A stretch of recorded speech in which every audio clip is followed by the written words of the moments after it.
சங்கீதம் 62. தேவனையே நோக்கி என் ஆத்துமா அமர்ந்திருக்கிறது. அவரால் என் இரட்சிப்பு வரும். அவரே என் கன்மலையும் என் இரட்சிப்பும் என் உயர்ந்த அடைக்கலமுமானவர். நான் அதிகமாய் அசைக்கப்படுவதில்லை. நீங்கள் எதுவரைக்கும் ஒரு மனுஷனுக்கு தீங்கு செய்ய நினைப்பீர்கள்? நீங்கள் அனைவரும் சங்கரிக்கப்படுவீர்கள். சாய்ந்த மதிலுக்கும் இடிந்த சுவருக்கும் ஒப்பாவீர்கள். அவனுடைய மேன்மையிலிருந்து அவனை தள்ளும்படிக்கே அவர்கள் ஆலோசனை பண்ணி அபத்தம் பேச விரும்புகிறார்கள். தங்கள் வாயினால் ஆசீர்வதித்து தங்கள் உள்ளத்தில் சபிக்கிறார்கள். என் ஆத்துமாவே, தேவனையே நோக்கி அமர்ந்திரு. நான் நம்புகிறது அவராலே வரும்.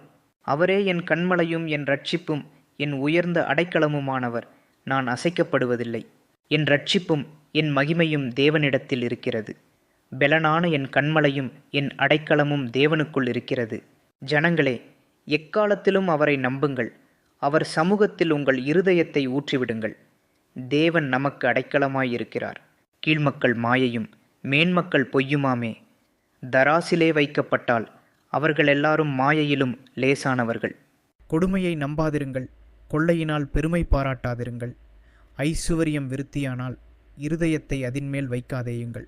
தேவன் ஒரு தரம் விளம்பினார், 2 தரம் கேட்டிருக்கிறேன். வல்லமை தேவனுடையது என்பதே, கிருபையும் உம்முடையது. ஆண்டவரே, தேவரீர் அவனவன் செய்கைக்கு தக்கதாக பலனளிக்கிறீர்.